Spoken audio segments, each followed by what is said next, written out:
Peace, world. Thanks for pressing play on another Pay Me No Mind sports and entertainment video. My name is Wood. Please hit that subscribe button. If you like the way that any of the information is being broken down, presented, discussed, reviewed, analyzed, hit that like button. Maybe leave a comment. Let's jump right into it.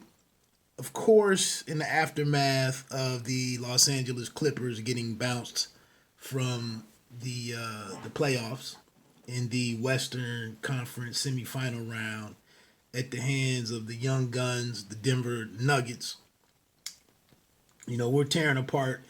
You know, Doc Rivers has to be taken to task, and the Clippers are cursed. Playoff P, Paul George, has to be torn down, as well as Kawhi Leonard, and it's deserved. It is. However, I thought Denver was going to do well this postseason. I just thought they were more well balanced. But say what you got to say with Doc Rivers. Interesting article out there by Jason Whitlock on Outkick.com. Of course, Whitlock takes his angles at attacking or criticizing Doc Rivers and comparing him to the job that John Thompson was able to do back in the 80s and 90s at Georgetown. And it's some of the similar things that I said about the greatness of John Thompson. So we don't need to rehash all of that. But I would say check out that article again.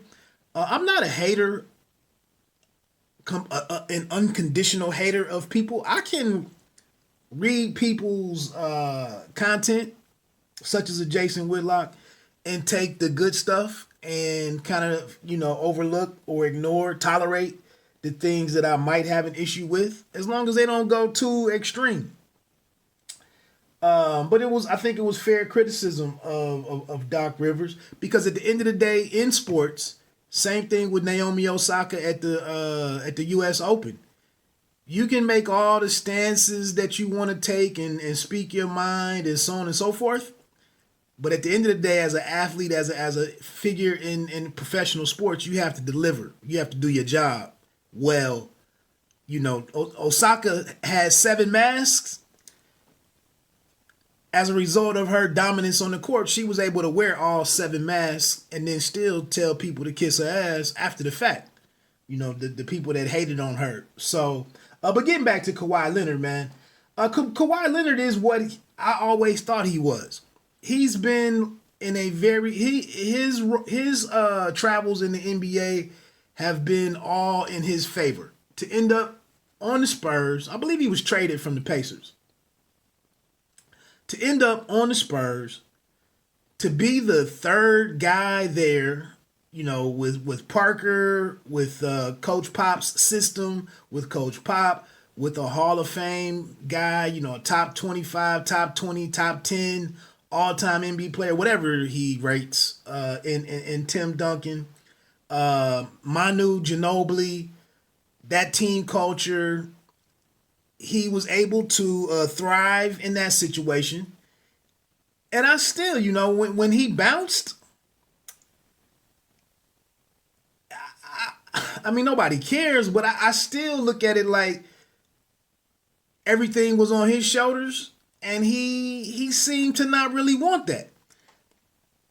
Like I said, to clash with Pop, I find that hard to take the player's position if you clash with Pop. Not to say that Pop is perfect, but anyway, he gets up to Toronto. They need this Game 7 bucket that hit the rim 4 times before going in, before they beat the Clippers. The Sixers, sorry. Then they get to the championship, and there's no KD. There's no Steph Curry, and no Steph might have finished, but what's his name was gone. Klay Thompson was gone.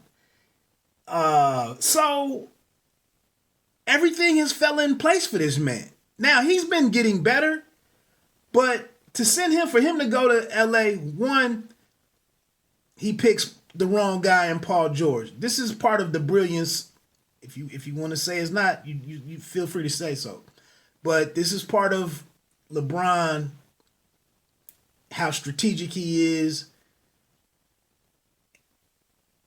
And like I said, he delivers in most situations. He might fall short in the finals, but for the most part, 8 or 9, what is it, 9 NBA finals, he gets it done.